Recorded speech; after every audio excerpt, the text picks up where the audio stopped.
Good morning, folks. Thanks for the great response to yesterday's climate video, and for letting me sleep in past 4 a.m. for the first time since 2011. Let's kick it to Fukushima. This is an animation provided by TEPCO. It is part of a much longer explanation video linked for you below about the rod removal process about to take place.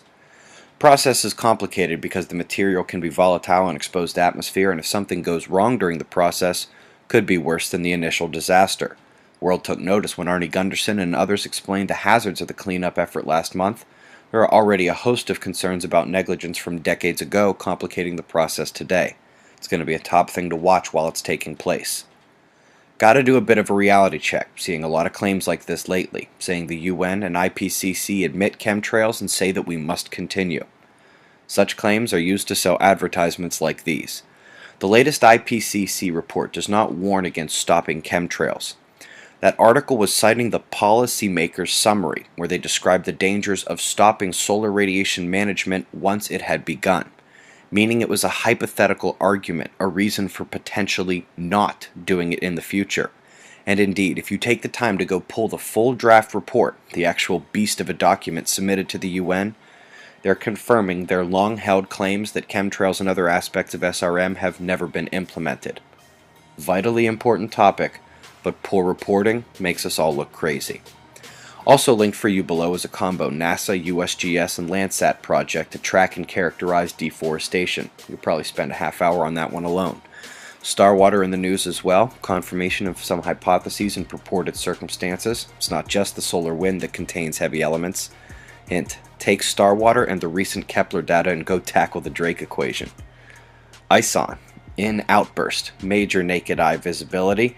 We expect to learn if the nucleus survived over the next few days. Bruce Gary and Spaceweather.com covering it very well. Top weather watch is for the early fall Indian flood zones, at the coastline and one lined up right after another. More of the map covered here than I've seen in a while. Seems multiple locations have potential for severity.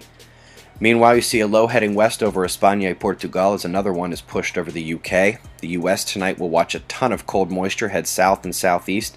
It'll snow out west, but where that mixes with lower level heat and moisture driven north from the Gulf, we might actually get some severe weather tonight in the central and midwest states. Solar flaring actually coming back a bit this morning, taking another minor M flare. Sunspots, though, are in decay. Backside development has left the large northern group while his lead is small and undeveloped. Down south, decay continues and the deltas are diminishing, the leading bunch actually looking the better despite the quiet.